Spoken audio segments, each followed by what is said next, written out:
Alô? Alô?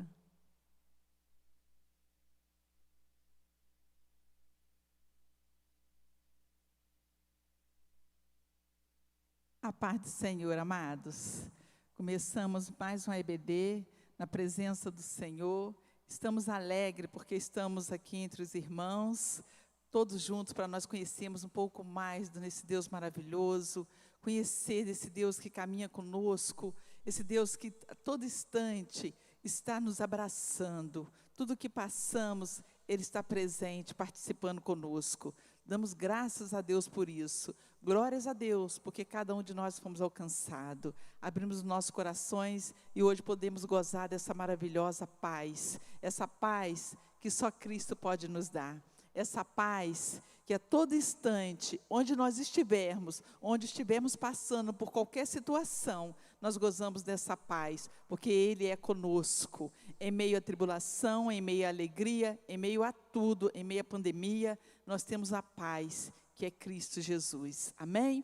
Hoje nós iremos estudar uma lição maravilhosa, vamos falar hoje a vitória do novo homem, com o nosso professor Carlos Mendes, esse professor qualificado, essa pessoa que vai dirigir hoje a palavra do Senhor. Sabemos que é uma responsabilidade muito grande, mas Deus capacita os seus escolhidos, não é mesmo? Então, damos graças a Deus por isso. Iremos hoje desfrutar o texto Romanos 8, que é um texto maravilhoso, onde nós gozamos da verdadeira liberdade. Entendemos ali a liberdade que Cristo dá nele, a liberdade em Cristo, né?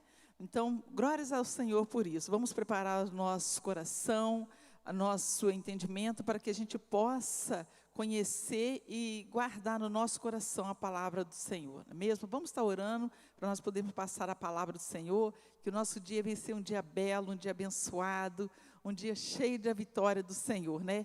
Nós já somos vitórias, porque Ele é conosco. Amém? E logo em seguida, antes de nós passarmos para a palavra, vamos estar orando. Fechamos nossos olhos. Pai querido, Pai amado, te louvamos, engrandecemos o teu nome, pois o Senhor é maravilhoso, o Senhor é poder, o Senhor é a paz que todos estão aí, Senhor, atrás, precisando. O Senhor, meu Pai, está tão perto, oferecendo essa paz. Basta nós abrirmos nosso coração, para nós termos essa verdadeira felicidade, essa alegria, Senhor, onde nós não encontramos em nada, nós não encontramos, Senhor, nas pessoas, não encontramos no dinheiro, não encontramos, meu Pai, em nada essa paz, somente no Senhor. Muito obrigada, Senhor, por outrora, Senhor, nós vivíamos perdidos, mas o Senhor nos achou, e hoje nós podemos, meu Pai, verdadeiramente ter vida no Senhor, liberdade no Senhor, porque quando nós o amamos, quando nós, meu Pai, vivemos Cristo, meu Pai, nós nos desviamos, meu Pai, das coisas que vai nos destruir, Senhor.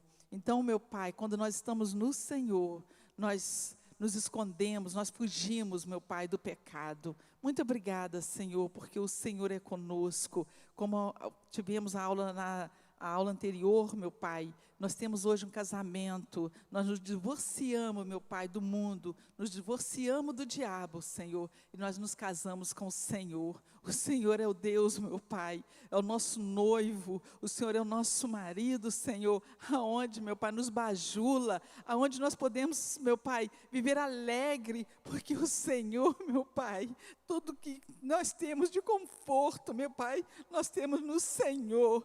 Tudo que nós gozamos, meu Pai, é verdadeira e profunda paz, nós temos no Senhor. Muito obrigada por isso, Pai, que nós possamos, meu Pai, através da Tua palavra, alcançar outras vidas que estão desesperadas, outras vidas que estão sofrendo, meu Pai, que cada uma dessa pessoa na cidade possa verdadeiramente abrir o coração para Te aceitar, meu Pai. Muito obrigada, Senhor, por esse dia, por esse domingo maravilhoso. Obrigada pela Escola Bíblica Dominical, Pai. Alcance essas outras pessoas, essas vidas, esses irmãos, para poder participar dessa aula maravilhosa, para participar, Senhor, junto conosco, de conhecer mais a Ti, profundo. Nós queremos, meu Pai, nos relacionar cada dia mais com o Senhor. Queremos ter um relacionamento mais profundo com o Senhor, para que a gente possa Te conhecer mais, esse noivo, esse Deus que nós iremos morar com o Senhor, meu Pai, caminhar. Espírito Santo, abra nosso entendimento. Espírito Santo, abra nosso coração. Faça, meu Pai, a Tua verdadeira palavra ser revelada para cada um de nós. Muito obrigada por tudo, Senhor. Te louvamos, te engrandecemos o Teu nome. Abençoa também o professor desta manhã.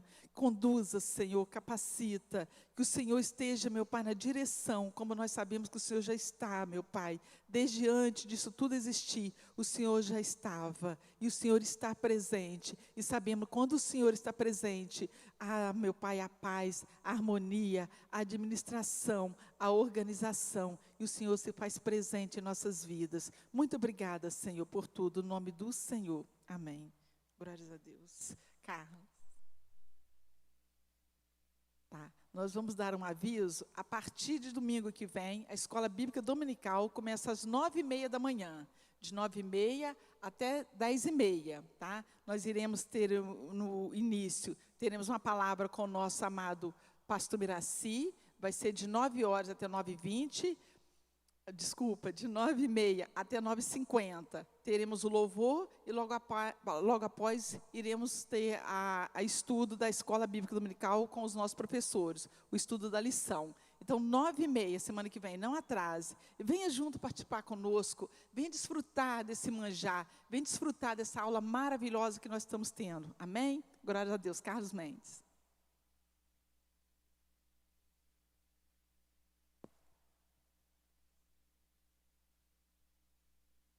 Glória a Deus, amém?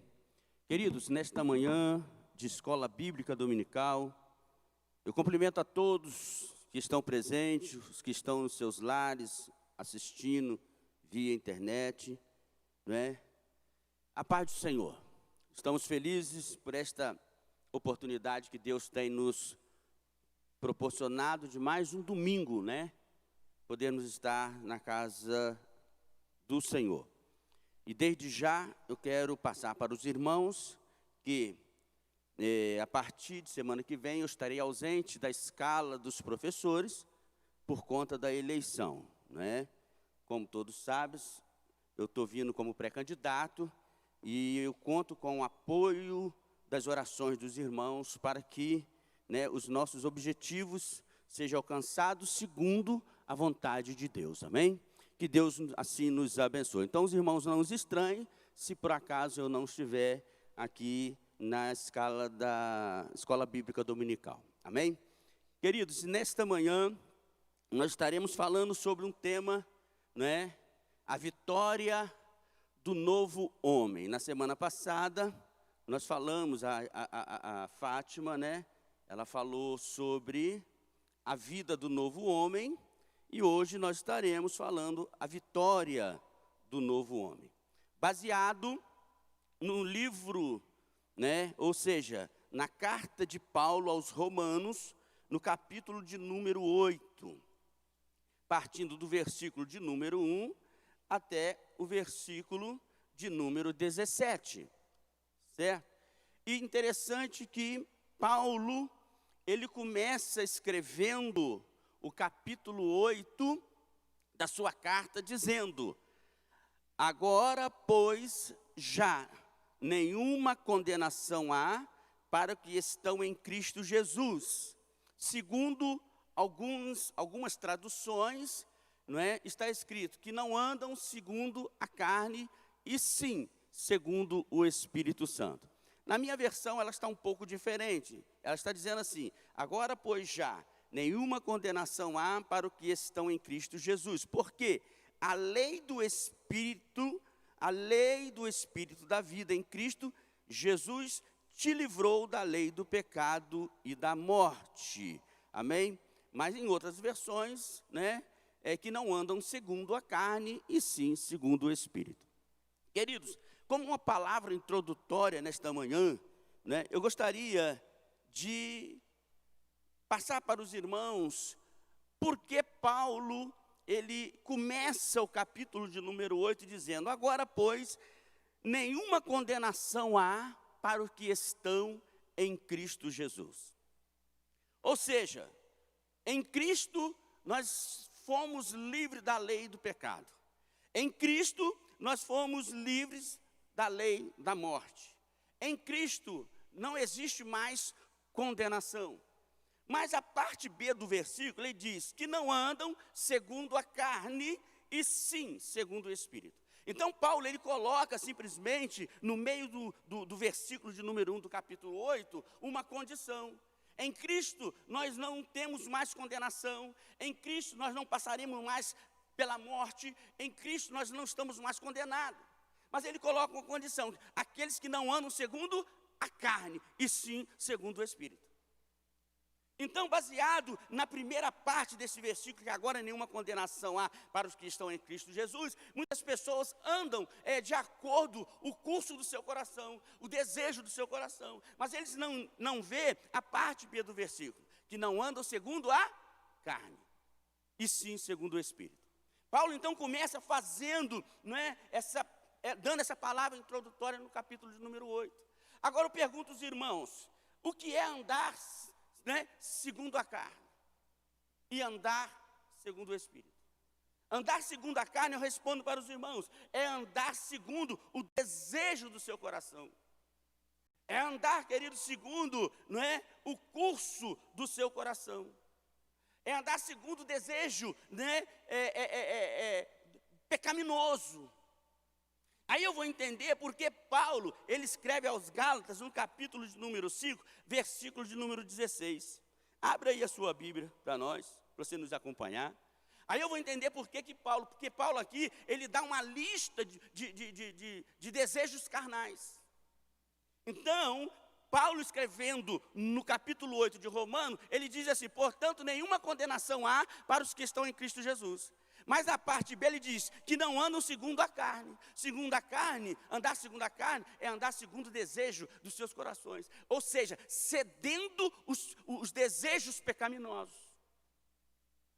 Então eu entendo que existe uma possibilidade de alguém estar na igreja, ser membro da igreja, participar do corpo e do sangue de Cristo e andar segundo a carne.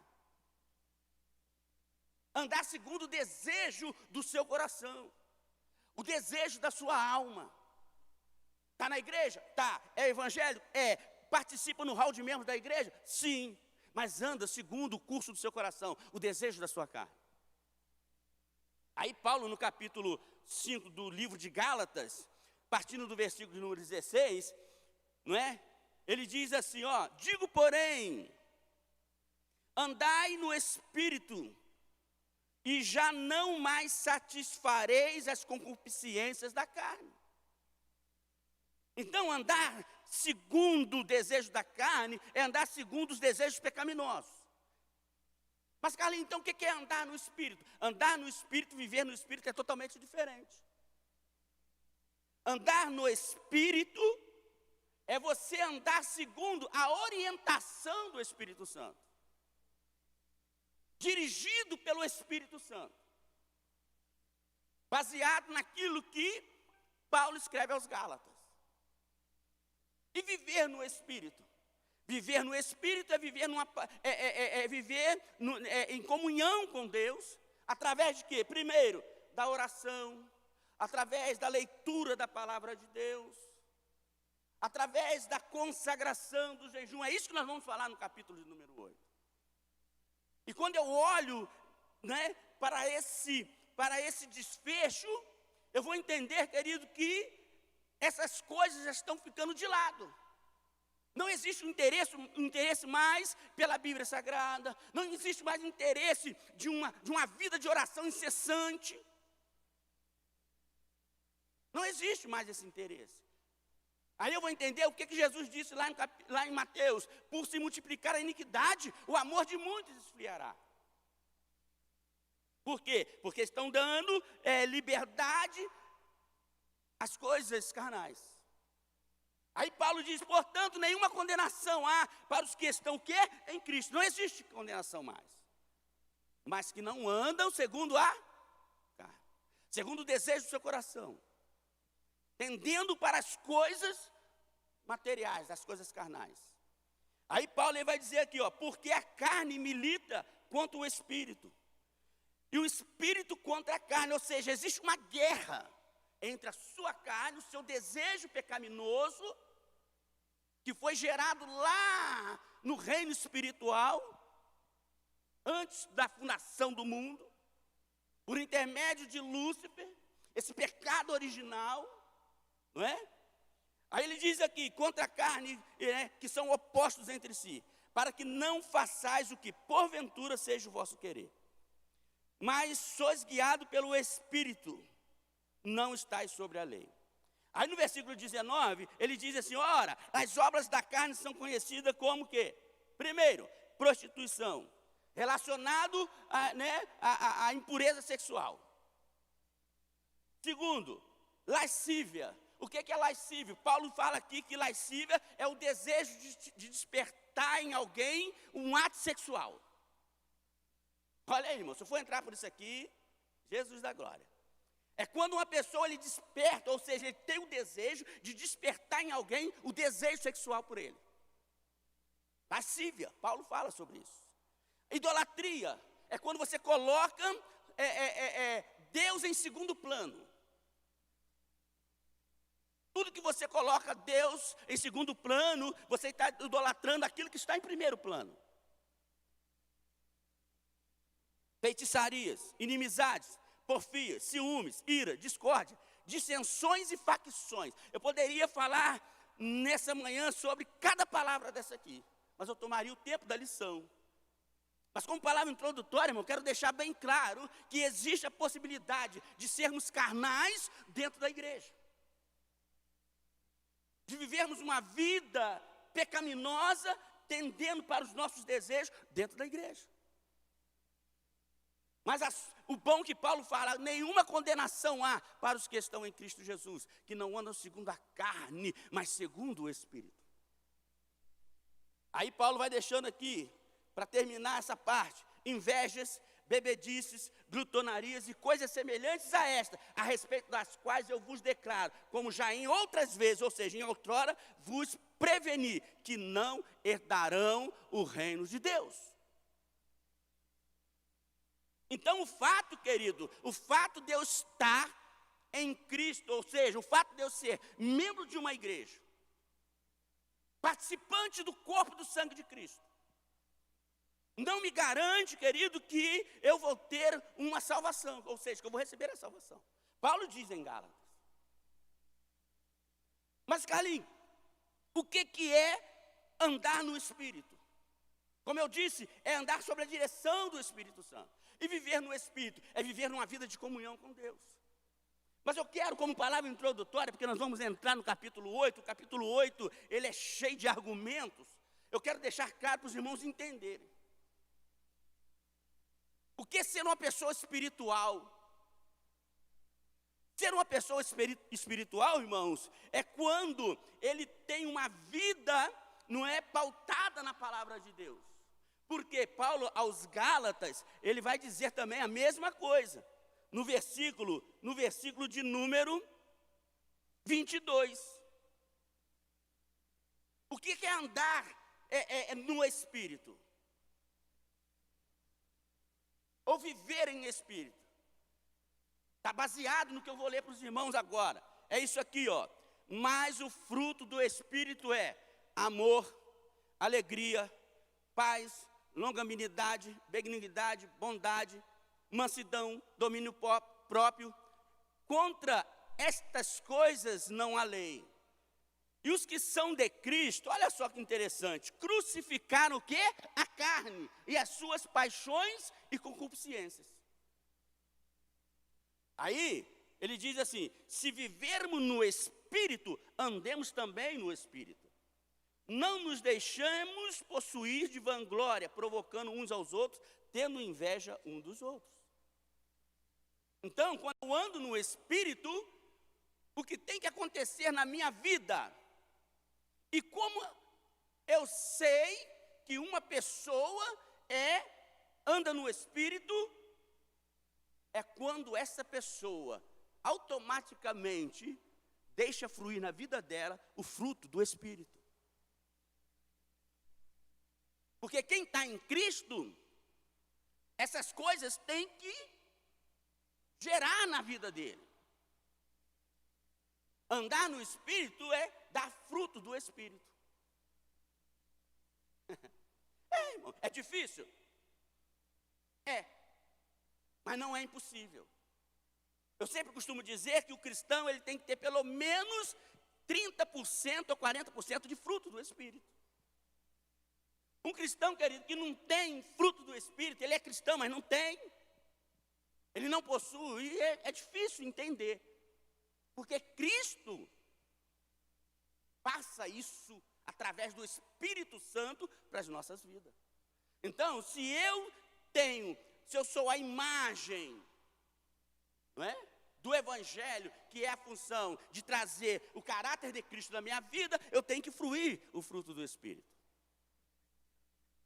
Então é impossível, irmãos, um cristão não gerar frutos espirituais.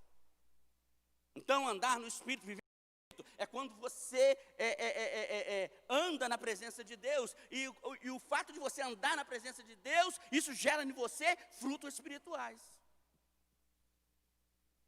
Agora, quando você não anda, mas tende para os desejos carnais, que Paulo fala aqui, você só pensa em coisas terrenas.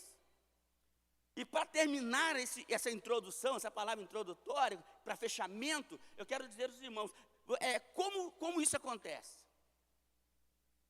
Interessante observar que quando você é uma pessoa espiritual, as coisas materiais, ela perde o seu sentido.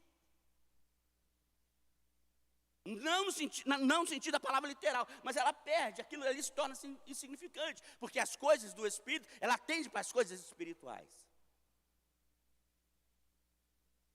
Aí Paulo vai dizer o seguinte: portanto, nenhuma condenação há para os que estão em Cristo, ou seja, condenação de morte, condenação de perdição eterna, não.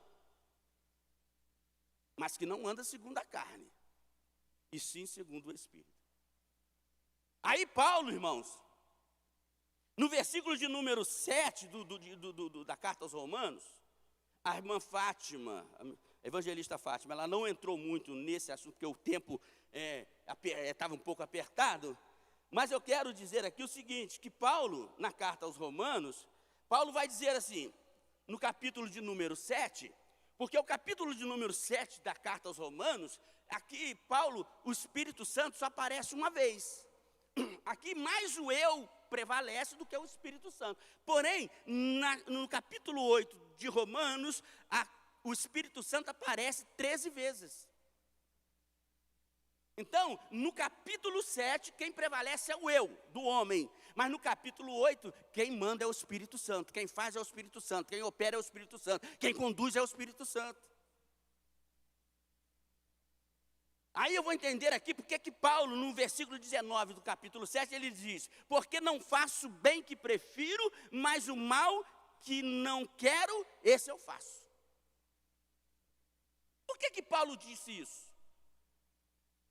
Paulo ele vai dizer: poxa vida, cara, aquilo que eu gosto de fazer, eu não quero, não consigo, mas o que eu quero, isso eu não faço. Não é isso, Fátima? Falou assim: poxa, por que Paulo disse isso? Aí eu estava me perguntando, Paulo, ao se converter ao Evangelho, Paulo ele entende, a primeira coisa, ele entende qual era o propósito de Cristo. Ele entendeu, irmão, qual era a vontade de Cristo na vida dele, desde a sua conversão. Até porque Deus falou com ele profeticamente, direto ao coração dele. Tanto é que no capítulo 9 do livro de Atos, ele fala que ele se converteu para levar a palavra aos gentios. Então ele sabia qual era o propósito. O propósito dele era levar a palavra aos gentios. Aí Paulo, nas suas cartas, nós vamos entender que Paulo ele tinha a mente de Cristo. Deu para entender? Paulo tinha a mente de Cristo. Eu poderia fazer aqui um relato da vida de Paulo, mas vou tomar bastante tempo. Mas então não convém. Mas Paulo, ele tinha a mente de Cristo. A ponto de ele dizer, para mim o morrer é ganho, morrer para mim é lucro. Paulo foi um homem que foi ao terceiro céu. Olha só as características, as qualidades de Paulo. E agora Paulo, no capítulo 7, ele fala, porque não faço o bem que prefiro, mas o mal que não quero, esse eu faço. Se Paulo tinha todas essas características, se Paulo foi um homem segundo a mente de Cristo, se Paulo foi um camarada que entendeu o chamado de Cristo, por que ele está dizendo isso? E no capítulo 8, ele vai dizer, agora nenhuma condenação há para os que estão em Cristo Jesus. Paulo disse isso, irmão, sabe por quê? Isso aí foi palavra revelada ao meu coração. Isso aí nós vamos crer pela fé. Paulo disse isso porque Paulo, ele queria ser além, ou seja, ele queria fazer além daquilo que Deus colocou no seu coração para fazer. Ele queria fazer além daquilo que Deus havia determinado para ele, Tadeu. Ou seja, ele queria ser igual a Cristo, no seu proceder, no seu agir, no seu fazer. Esse era o desejo de Paulo. Eu quero ser, cara. Aí Deus então olha para Paulo e fala, Paulo, preste atenção, cara, minha graça te basta. Perfeito é Ele, só Ele. Não existe mais perfeição além de Cristo. Cristo é o perfeito. E Paulo, ele tinha esse desejo no coração, de ser mais do que aquilo que Deus lhe havia determinado para ele. Aí a ponto de ele dizer o seguinte, porque não faço o bem que eu prefiro, mas o mal que não quero, esse eu faço. Por quê? Resultado, consequência do pecado original. O pecado original foi no céu, a rebelião entre Lúcifer e Deus, a queda de Satanás. Mas a consequência do pecado nós carregamos. Está entrelaçado na nossa alma. Para que esse pecado original ele caia por terra, precisamos de um intermediador. Quem é esse intermediador? Cristo Jesus, o Senhor. Só Cristo pode remover esse pecado original das nossas vidas, nos dando o quê? Condições de sermos chamados filhos de Deus. Por intermédio de Cristo. Mas agora, e as consequências, Carlinhos, do pecado? Ela não vai nos acompanhar. Para que possamos deixar essas consequências do pecado de lado, precisamos o quê? Andar numa vida espiritual, ou seja, uma vida no Espírito, ou andar em Espírito, conduzido pelo Espírito, levado pelo Espírito. Por quê? Porque é o Espírito Santo é que age em todas as nossas áreas, fazendo-nos semelhantes ao Filho de Deus. Então, quero dizer aqui o seguinte, que o homem sem a ação do Espírito Santo na vida dele, ele é um camarada que, por mais intelectual que ele seja, ele não se aproxima de Deus. Por isso que Jesus disse que quem convence o homem do pecado, da justiça e do juízo é o Espírito Santo de Deus. Se o Espírito de Deus, ele não convencer, ele não agir, ele não trabalhar de forma nenhuma, irmãos, o homem se aproxima e se achega a Deus. Mas quando o Espírito ele começa a trabalhar na vida do pecador, aí vai cumprir aquela palavra que Jesus disse, conhecereis a verdade e a verdade vos libertará. E se o Filho vos libertar, verdadeiramente sereis livres. Mas aí a pergunta para finalizar, por que a igreja de Cristo, hoje, de uma forma geral, está frustrada? Porque às vezes, irmãos, nós queremos fazer além daquilo que foi determinado para nós.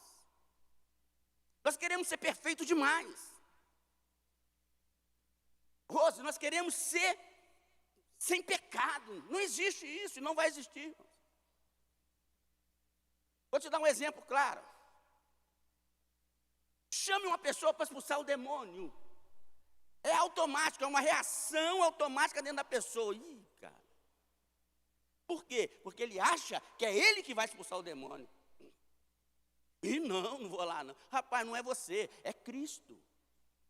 Você vai ser o instrumento nas mãos de Cristo para que aquela pessoa seja liberta.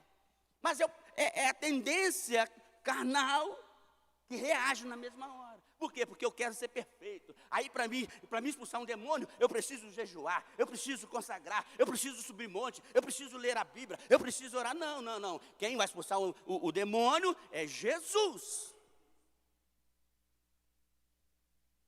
É automático.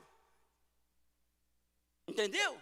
Nós queremos ser assim. Aí por nós não conseguirmos e pensarmos dessa forma, o que acontece? A igreja simplesmente, ela está todo mundo querendo ser perfeito. Está todo mundo querendo ser o bambambam. Está todo mundo querendo fazer além daquilo que foi determinado a ele fazer. A prioridade está sendo exclusiva. Não estão gerando ovelhas, não estão gerando. Nós estamos tomando conta do espaço. E esquecemos que a igreja é um grupo coletivo, não individualista. Se eu não posso, a Rose pode. Se a Rose não pode, a irmã pode. Se o Tadeu não pode, o outro pode.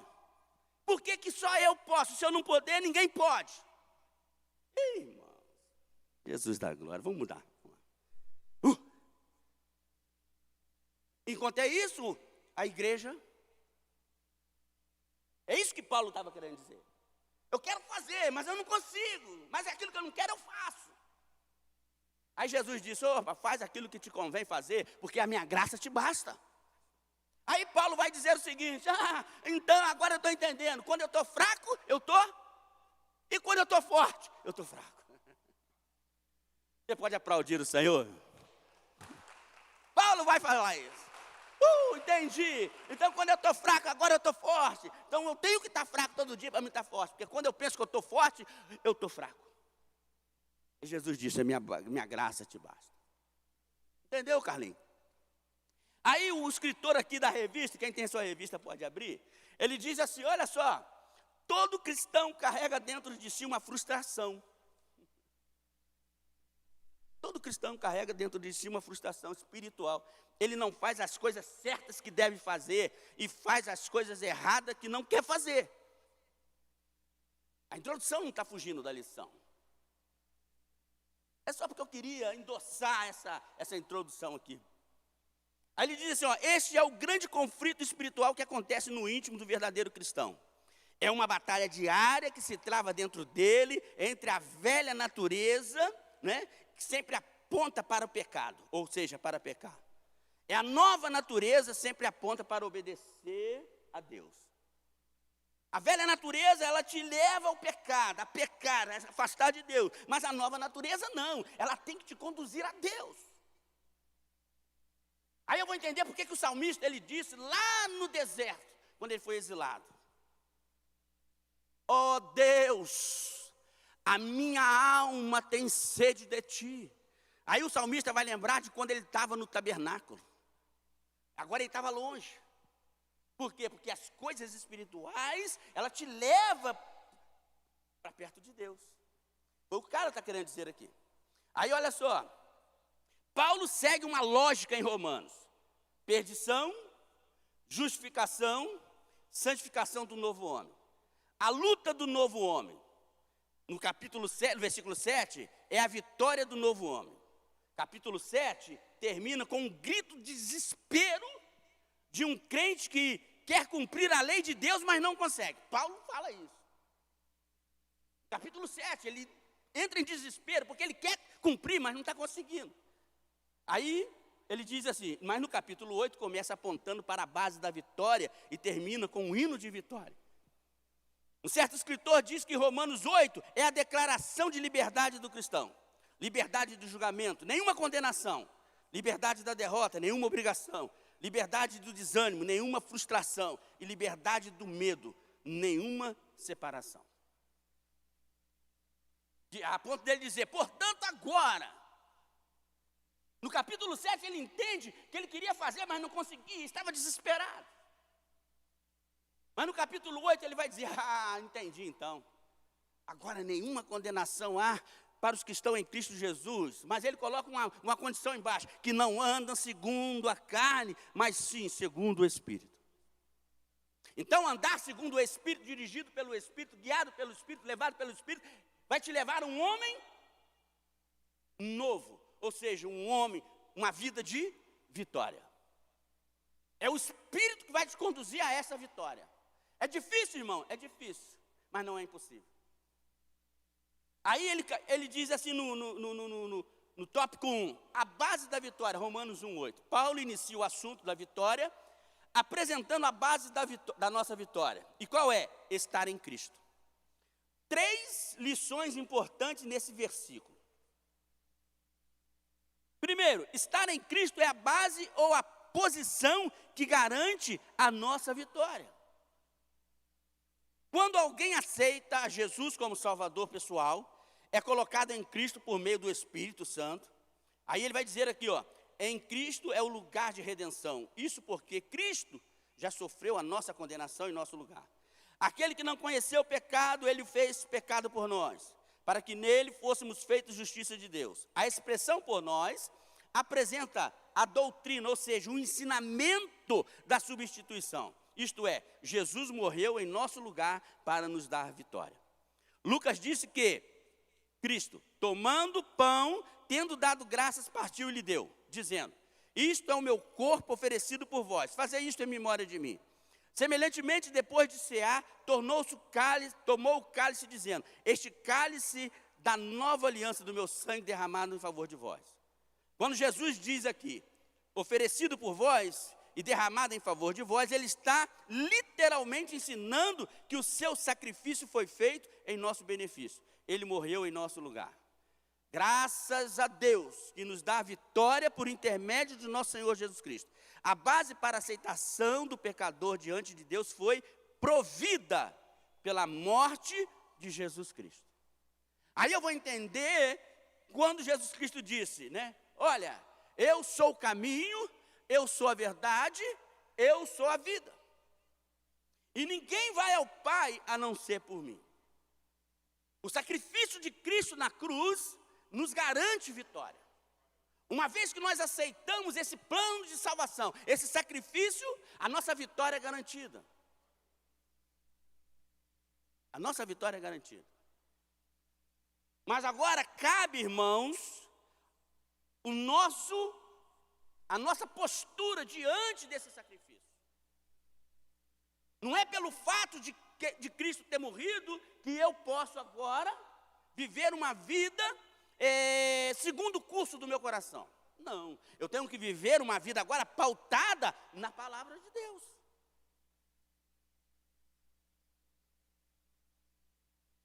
É difícil, mas não é impossível. Entendeu? Aí o tópico 2 aí. Segundo lugar, a nossa vitória é total e completa. Observe a ênfase de Paulo. Nenhuma condenação. A palavra condenação é catacrima, é isso mesmo. Não significa simplesmente condenação, mas toda punição que se segue à sentença. Em outras palavras, trabalhos forçados realizados pelos prisioneiros. O que o cristão em Cristo não deve continuar fazendo é trabalhos forçados penais como nunca tivesse sido perdoado. Todo e qualquer pecado que poderia nos condenar diante de Deus, Jesus o levou sobre si. Isaías 53. Cristo pagou a pena máxima em nosso lugar. O que o camarada está dizendo? Que o sacrifício de Cristo foi suficientemente para nos perdoar. O sacrifício de Cristo, Carlinhos, ele simplesmente nos livrou da condenação, nos livrou da morte. Mas tem um versículo na Bíblia que diz assim, muitos são chamados e poucos são os escolhidos. É um assunto da semana que vem. Muitos são chamados e poucos são os escolhidos. Não é, irmãos, pelo fato de eu ter aceitado o plano de salvação, eu não tenho que andar segundo a palavra de Deus. Ah, não, Cristo já pagou o preço, beleza, pura. Não. Agora você tem que se fazer escolhido. Bem, o que eu preciso fazer para chegar naquele banco? Eu preciso andar aqui, nessa direção. O que eu preciso fazer para alcançar a vida eterna? Eu tenho que andar segundo a orientação do Espírito Santo de Deus. Bem, aí, o texto fala nenhuma condenação, isto não significa nenhum pecado, nenhuma queda, nenhum descaso. Os crentes pecam, caem, fracassam, recebem disciplina de Deus, mas jamais serão condenados. Aí, ele diz aqui, filhinhos meus, estas coisas eu vos escrevo para que não pequeis. Olha o que ele está dizendo aqui. Essas coisas eu vos escrevo para que não pequeis. Então eu entendo que eu não posso pecar, Fátima, eu não posso cair em contradição, eu não posso ceder os desejos carnais. Mas aí ele termina aqui dizendo o seguinte, olha, se todavia alguém pecar, temos um advogado junto ao Pai, Cristo Jesus o justo, ele é a propiciação pelos nossos pecados, e não somente pelos próprios, mas ainda pelo mundo inteiro.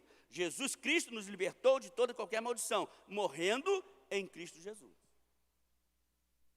Então ele escreve aqui, olha, filhinhos, essas coisas eu vos escrevo para que não pequeis. Então eu não posso pecar. Eu não posso contradizer. Eu tenho que viver uma vida espiritual. Eu tenho que andar no Espírito. Mas, Rômulo, e se eu pecar?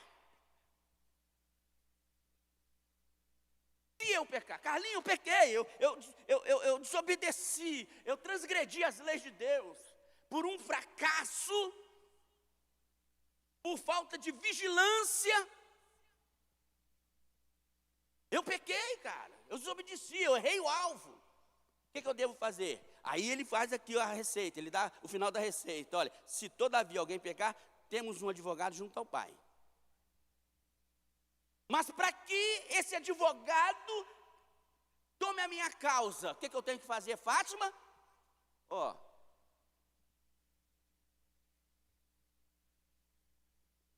Eu tenho que ir a ele e confessar o meu pecado.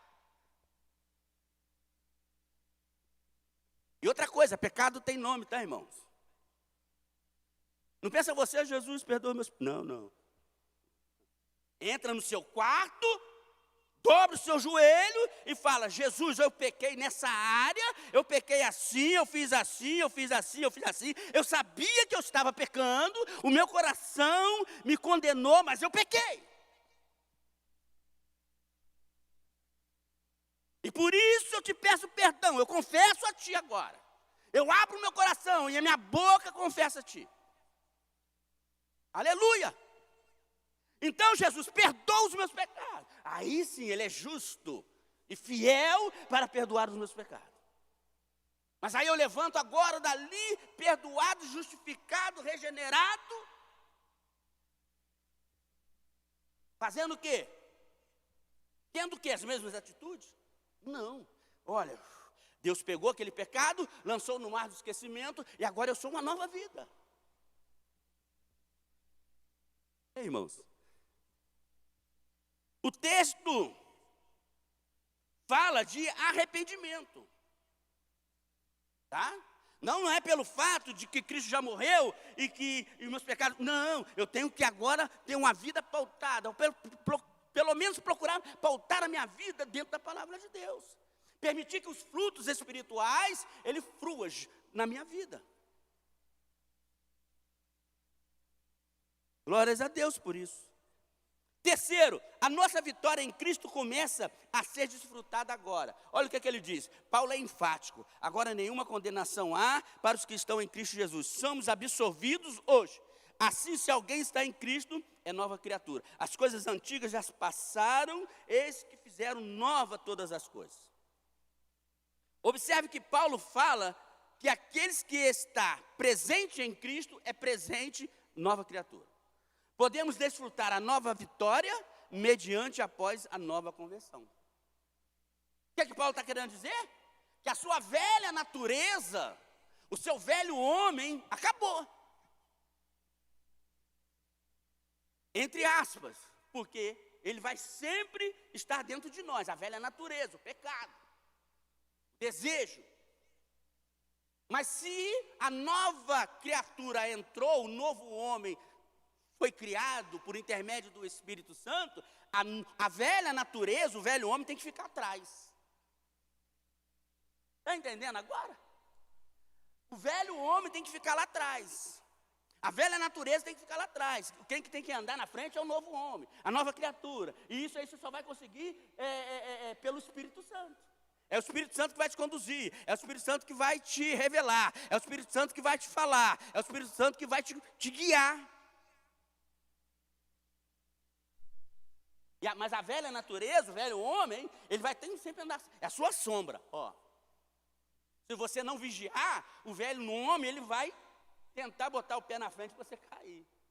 É igual jogador de futebol. O atacante está na frente, o zagueiro está atrás, mas quando ele vê que ele não vai pegar, o zagueiro faz isso assim, ó. Entendeu? É isso que Paulo está dizendo aqui.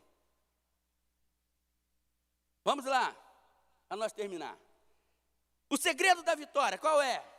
Primeiro, o Espírito Santo é o assunto-chave de Romanos. Ele é mencionado 13 vezes. A vida cristã vitoriosa é a vida no Espírito. O ministério do Espírito no coração do crente se resume em 2 palavras. Quais são? Primeira, habitar, morar, ficar. E segunda, influenciar. Irmão. Você tem que influenciar, não ser influenciado. Você precisa influenciar e não ser influenciado. E tem crentes, irmão, perdoa-me dizer nesta manhã com muita clareza, eles deixam de se influenciar por qualquer coisa. Eles se deixam influenciar. Ele é o crente chuchu, pega gosto em tudo. Se botar na carne, pega gosto da carne. Se botar o sal, pega gosto do sal. Se botar na cebola, pega gosto da cebola. Ele não tem uma opinião própria. Paulo está dizendo isso aqui. Nós precisamos influenciar e não ser influenciado. A evidência da conversão de uma pessoa é a habitação do Espírito Santo. Paulo é bastante contundente em Romanos 8:9. A habitação do Espírito, a habitação do Espírito é o selo de garantia da conversão. O que a pessoa recebe no momento em que é convertida por Deus. O não convertido não tem o Espírito Santo. Ser habitado pelo pecado é a herança de todos os filhos de Adão. Mas ser habitado pelo Espírito Santo é o privilégio para aqueles que estão em Cristo. Olha só, coisa linda isso aí. O cristão é o templo ou santuário do Espírito Santo. Mas para que o Espírito habita no crente? É uma pergunta. Aí Paulo apresenta algumas razões. Primeiro, o Espírito habita em nós para nos libertar da lei. Para nos libertar da lei. Mas qual a lei? A lei do pecado. Qual a lei? A lei que nos condena. Beleza? Então vamos lá. A lei do Espírito da vida significa a presença do Espírito em nós. Ele nos livra da lei do pecado e da morte. A lei deixa de ser uma exigência externa e passa a ser uma influência interna. O Esber diz que Paulo faz 3 declarações sobre o cristão e a lei, que juntas se resumem em nenhuma condenação. A lei não é a lei, não porque nos controla.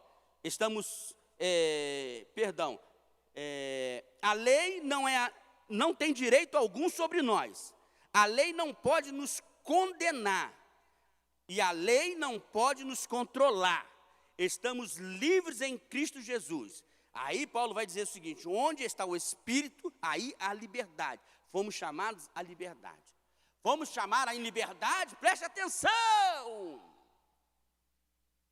da lei. Não para vivermos segundo o curso dos nossos corações. Nós temos liberdade agora, por quê? Porque nós estávamos condenados, Rose. Nós estávamos destinados ao inferno, à condenação eterna. Mas agora nós estamos livres, porque Cristo pagou o preço. Nós estamos livres. Nós estamos em liberdade espiritual. E aonde há o Espírito de Deus, o Espírito Santo, a liberdade. Por quê? Porque é Ele que convence, é Ele que liberta o homem do pecado, da justiça e do juízo. Uma vez que o Espírito Santo, Ele quebrou as algemas, nós estamos livres. Bem, irmãos, é isso que Paulo, ele nos deixa claro nesse versículo. Então não podemos entender diferente. Entender diferente.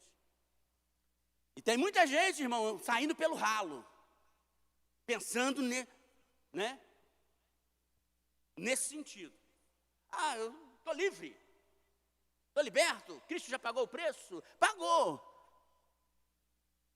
Aí Jesus fala assim, muitos são chamados e poucos são os escolhidos. Aí eu te pergunto, você faz parte dos chamados ou do muitos? Eu quero fazer parte dos chamados e dos escolhidos. Eu estava em dúvida em relação a esse versículo uma certa vez. Eu estava preparando um estudo e falei com a minha esposa assim, poxa vida, cara, esse versículo aqui eu tenho que entender ele, o Espírito Santo tem que me falar alguma coisa sobre ele. Ela falou, qual versículo aí? Muitos são chamados e poucos escolhidos. Ela falou, mas está certo. Eu falei, está certo? Ah, só que tem um porém. Nós temos que nos fazer escolhidos. Amém, irmãos? Essa é a questão. Na semana que vem, não sei se o Rômulo ou a evangelista Fátima vai dar aula, mas vocês vão entrar nesse assunto. Vocês vão entrar, né, Tadeu? Vai entrar nesse assunto. Então nós temos que nos fazer escolhido. Gideão estava com quantos homens, Carlinhos? Para vencer uma guerra. Aí chegou no vale de Besor.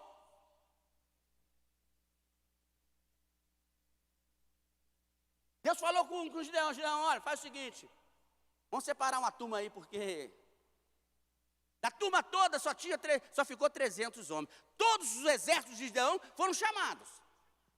Mas quando chegou no vale de Besor, Deus então começou a separar, para lá, para cá. Os que beberem água não vai, e Deus, todo mundo conhece a história. Então só restou 300 homens. Vale de Besor significa vale da decisão.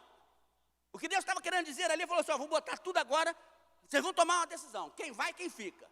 Muitos foram chamados, mas só quem entrou foi os 300 homens. Então a igreja de Cristo é assim, irmão. Muitos são chamados e poucos vão ser escolhidos naquele dia.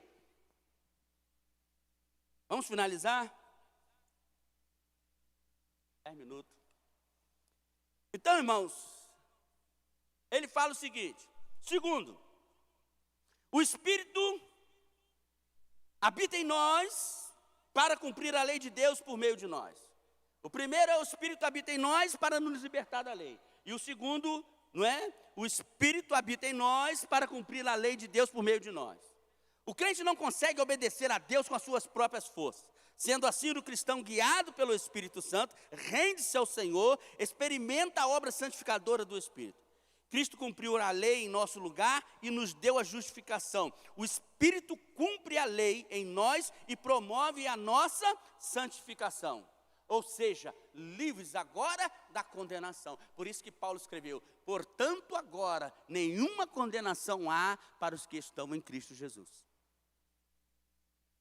Terceiro, o Espírito habita em nós para nos santificar. Ei, Deus! Nos versos 5 e 8, Paulo mostra como a luta do novo homem somente pode ser vencida pelo poder do Espírito Santo de Deus. Somente com a ajuda, irmãos, do Espírito de Deus, que nós podemos vencer a carne. Aí ele coloca aí na revista, não convertido versus convertido. Diz assim, estão na carne e se inclinam para as obras da carne, pecado. Convertidos estão no Espírito e se inclinam para as coisas do Espírito, santificação. Não convertidos, a inclinação da carne, o que é a morte? Mas do Espírito, inclinação do Espírito é vida. Os não convertidos, né, estão em guerra contra Deus, mas os convertidos, através do Espírito, estão em paz com Deus. Não convertidos agradam a si mesmo e não pode agradar a Deus, mas os convertidos, através do Espírito, não agradam a si mesmo e querem agradar somente a Deus. Então nós só conseguimos agradar a Deus por intermédio do Espírito Santo de Deus. Se o Espírito Santo de Deus parar, irmão, de atuar na minha vida, de parar de atuar na sua vida, nós vamos ser crentes carnais. Os crentes de Gálatas estavam na mesma situação, a ponto de Paulo chegar e falar: ó insensato Gálatas, até quando? Eu me lembro quando Deus falou para Noé: Noé, até quando o meu espírito contenderá com o espírito do homem? Mas quando o espírito ele entra, ele gera na natureza pecaminosa uma mudança. E a pessoa se torna uma nova criatura em Cristo. Para finalizar, Paulo diz que o processo de santificação consiste em mais 3 coisas. Primeiro, uma dívida ou uma obrigação que temos que cumprir com o Espírito Santo. Assim, pois, irmãos, somos devedores, não à carne, como se constrangido viver segundo a carne. Então, irmãos, preste bem atenção. O que nós entendemos aqui é que nós temos uma dívida, e nós vamos ter sempre uma dívida com o Espírito Santo de Deus. Aí quando eu entro num estudo sobre o Espírito Santo de Deus, eu vou entender que o Espírito Santo de Deus é uma personalidade, é uma pessoa, e como pessoa ele tem ciúme, como pessoa ele se entristece, como pessoa ele fica triste. Então, há uma possibilidade de eu e você entristecer o Espírito Santo de Deus. Pensa você, o Espírito Santo triste comigo, triste com você?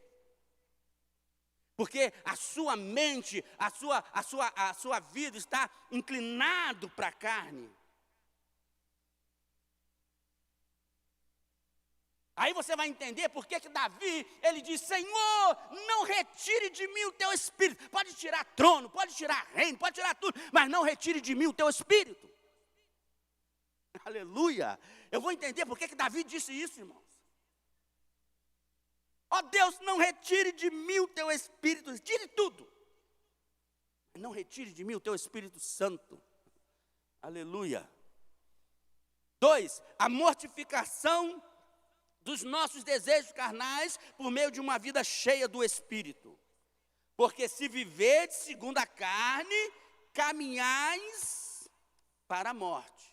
Mas se pelo Espírito mortificardes os efeitos do corpo, certamente vivereis. Então, o que é que eu preciso fazer? Eu preciso mortificar, ou seja, sacrificar a minha carne. Eu tenho uma inclinação para o pecado. Que tipo de pecado? Eu tenho uma inclinação para as drogas. Então, sacrifica o seu corpo, mortifica o seu corpo, sai fora. É isso que Paulo está dizendo. Pague o preço. Sabe por quê, querido? Porque o diabo, ele não trabalha, ele trabalha naquilo que nós éramos antes da conversão. Ou seja, se eu tinha um vício nas drogas. Vou dar um exemplo. Aí eu me converto ao Evangelho. O diabo sabe que o meu fraco era as drogas. O meu fraco era a maconha. O meu fraco era a bebida. Então, ele não vai colocar situações diferentes para mim, ou pratos diferentes para mim. O prato que ele vai colocar, o que ele vai me oferecer é relacionado à droga. Então, a hora que eu vacilar, a primeira coisa que vai acontecer, perdão. Então eu preciso mortificar a minha carne nesse sentido. Opa, se eu vacilar, se o Espírito Santo não me segurar, eu volto para lá de novo. Vamos terminar, irmão? Vamos terminar. Bem, o Espírito habita em nós como garantia da nossa futura ressurreição física. O Espírito habita em nós para termos intimidade com o Pai. Mas eu quero agora, irmão. Ainda bem que o Rômulo ainda não fez sinal para mim. E o Espírito Santo habita em nós para testificar a nossa filiação. Essa última parte aí, eu quero que os irmãos leiam comigo. Paulo fala de um dos ministérios do Espírito, é o testemunho interior, o qual proporciona ao crente segurança da sua filiação e da sua herança.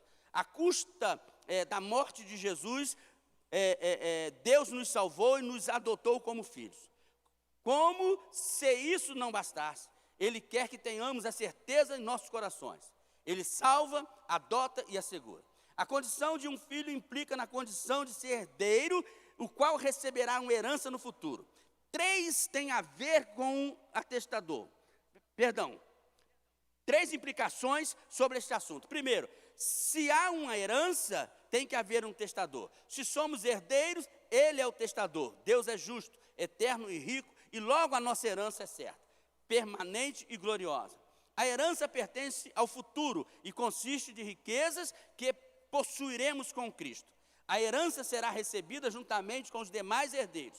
Os herdeiros são os filhos, mas como saber se eu sou filho?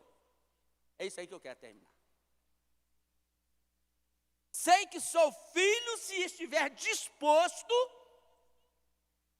quando a necessidade o exigir, a suportar sofrimento pela causa de Cristo. Quem participa do sofrimento participará da sua glória. Que Deus, por sua graça e por sua misericórdia, nos dê condições de permanecermos firmes. E que o Espírito Santo nunca se afaste de nós. Ainda que sejamos falhos, ainda que sejamos faltosos, que possamos pedir a graça e a misericórdia de Deus. Que Deus nos abençoe em Cristo Jesus.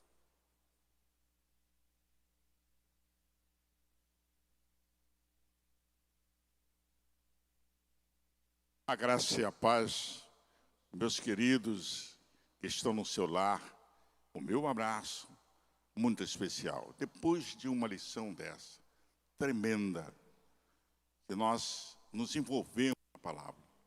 Mas uma coisa que eu digo, aprenda a perdoar você. Quando você... O problema nosso é nos perdoar, nós não perdoamos. Não pegamos as promessas de Deus e nos adaptamos a ela. Esse é o grande problema nosso.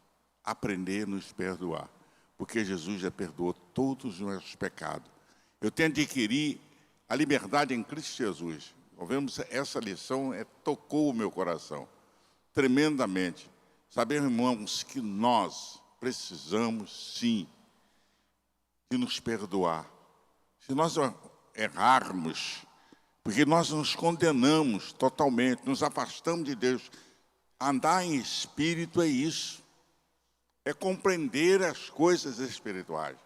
E compreender a palavra. Se você anda em espírito, você vê tudo o que está errado e que está certo. Se é a palavra de Deus é revelada, você anda em espírito. Então, querido, mas eu não ando, você anda em espírito. Como coisa, anda em espírito, até errando, fazendo isso, mas reconhecendo que tem um Deus perdoador. E eu preciso adquirir esse perdão, me perdoar, para eu ser um homem de Deus, mulher de Deus, que eu sou capaz, eu erro. Tantas vezes a gente está em casa e eu às vezes estou meio, não li a Bíblia, eu fiquei meio triste, eu não sei o que é. Aí eu vou pensar, hoje Deus não vai nem fazer nada comigo. Ah, meu Deus, estou com vergonha de Deus. Um exemplo, não sei se acontece isso, fico com vergonha. Quando eu chego na palavra, Ele me responde tremendamente, que deu regozijo. Mas Deus lembrou de mim, parece que eu estou lá, eu não sou mais nada, nem crente sou. Um exemplo passa na nossa mente. Mas quando você anda no Espírito, Você está andando, o pior é que você anda no Espírito. Mas eu não sou crente, você não aceitou Jesus, não crê que Jesus... Você está andando em Espírito. Você domina. Você domina. Você erra e tudo, mas você volta porque você está andando em Espírito. Se não andar no Espírito, vai para o inferno. E às vezes eu sou crente, eu não ando, eu não ando, vou expulsar demônio. Expulsar demônio, você expulsa qualquer, que não é você que expulsa. Eu gostei da explicação do nosso evangelista. Não é eu que expulso. Se você vai lá e repreende em nome de Jesus, não é você que vai expulsar demônio. Aí nós avaliamos a nossa vida. Se é necessário, vamos ser usados pelo Espírito de Deus. Perdoa você, tá? Aprenda isso. Quando você pensa, Deus é o Deus do impossível. Ele pode todas as coisas. Meus amados ouvintes, na Escola Bíblica, uma salva de palmas para Jesus. Estou esperando você domingo, pela manhã. Vamos começar no horário antigo. 10h30 terminamos. Mas vai ter a palavra, vai ter o estudo com uma hora, reservado o estudo. Eu quero essa hora de estudo, que é necessário. Quero que vocês que estão em seu lar, estamos procurando fazer o melhor, mas renuncia o desânimo, e volta para a igreja. Ninguém vai morrer, se Deus não permitir. Amém? Vamos ficar de pé. Um dia de paz, um domingo de vitória, um abraço em todos que estão ao nosso alcance agora, neste momento, nesse vídeo. Quero abençoar a todos e dizer, olá, até logo mais. Vamos começar a nos unir novamente para ter a grande... Vai acabar isso tudo e nós precisamos não nos perder. Aí vem nós campeamos relaxadamente saindo, sem sentir, estamos indo embora. Vamos orar nesse momento, orar pelo povo de Três Rios, aqueles que estão com problema, todos os irmãos da igreja, irmãos, venham logo mais, esteja conosco. Se vier à noite é uma bênção, e nós vamos abençoá-los. Nosso Deus, nosso Pai, te dou graça por esta manhã, por essa escola bíblica. Muito obrigado pela palavra do teu servo, que traz a nós, ó Deus, que privilégio nós ouvirmos a tua palavra. Ajude-nos, Senhor, ajude a todos que estão aqui, toda a família. Todo domingo tem um professor ungido por Deus, uma pessoa ungida por Deus para trazer a palavra para a tua igreja. Muito obrigado. Agora leva-nos em paz para o nosso lar e logo mais nós estaremos aqui em nome de Jesus. Eu abençoo todos os lares. Repreendo todo tipo de enfermidade, eu abençoo, no nome do Senhor Jesus. Que o amor de Deus, que a graça e a paz de nosso Senhor Jesus Cristo, a comunhão e as consolações do Espírito, seja com o teu povo, todo o teu povo diga amém. Muito obrigado, Deus te abençoe. Graças e paz, igreja. Deixa eu ficar aqui para todo mundo me ver. Semana que vem nós começaremos às 9h30. 9h30 só ajustando os detalhes. 9h30 às 9h50, o pastor Miraci vai estar dando a palavra. 9h50 às 10 horas o louvor vai estar sendo ministrado. E de 10 às 11 a aula será ministrada como está acontecendo. Nós não finalizaremos 10h30, sim, às 11 horas. Tá? Então, 9h30 às 11 horas. 9h30 às 9h50, 9h50 às 10 louvor e de 10 às 11 a aula ministrada. Beleza? Amém? Deus abençoe.